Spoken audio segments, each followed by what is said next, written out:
चुनाव की तारीखों का आज ऐलान होने वाला है। सभी राजनीतिक पार्टियां चुनाव की तैयारियों में जुटी हुई है। बीजेपी ने 370 सीटें जीतने का टारगेट भी रखा है। वहीं बीजेपी के नेतृत्व वाले गठबंधन के लिए लक्ष्य 400 पार का है। इस लक्ष्य को हासिल करने के लिए बीजेपी यूपी, बिहार से तेलंगाना तक गठबंधन कर रही है। ओपिनियन पोल के मुताबिक एनडीए गठबंधन को 390 सीटें मिल सकती है।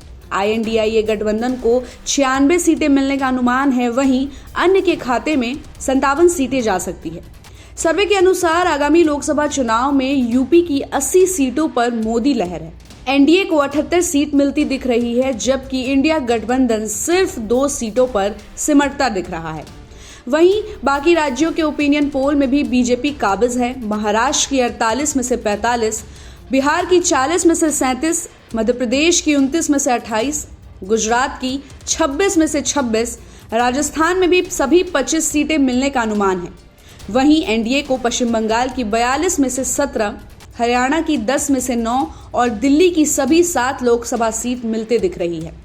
बीजेपी इस लोकसभा चुनाव में 370 प्लस का लक्ष्य लेकर चल रही है और इस लक्ष्य को पाने के लिए प्रधानमंत्री मोदी देश भर में ताबड़तोड़ रैलियां कर रहे हैं।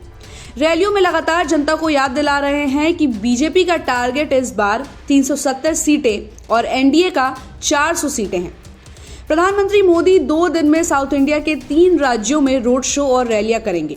17 मार्च को आंध्र प्रदेश में रैली करेंगे, फिर 18 मार्च को कर्नाटक और तमिलनाडु जाएंगे। साथ ही कई जनसभाओं को संबोधित करेंगे। 17 मार्च को अपने आंध्र प्रदेश दौरे के दौरान प्रधानमंत्री नरेंद्र मोदी पलनाडु जिले में एनडीए की मीटिंग में भी शामिल होंगे। मीटिंग में 10 साल बाद तीनों गठबंधन के सहयोगी बीजेपी, टीडीपी और जनसेना शामिल होंगी। एनडीए की इस मीटिंग में लोकसभा और आंध्र प्रदेश विधानसभा चुनाव की स्ट्रैटेजी पर चर्चा होगी।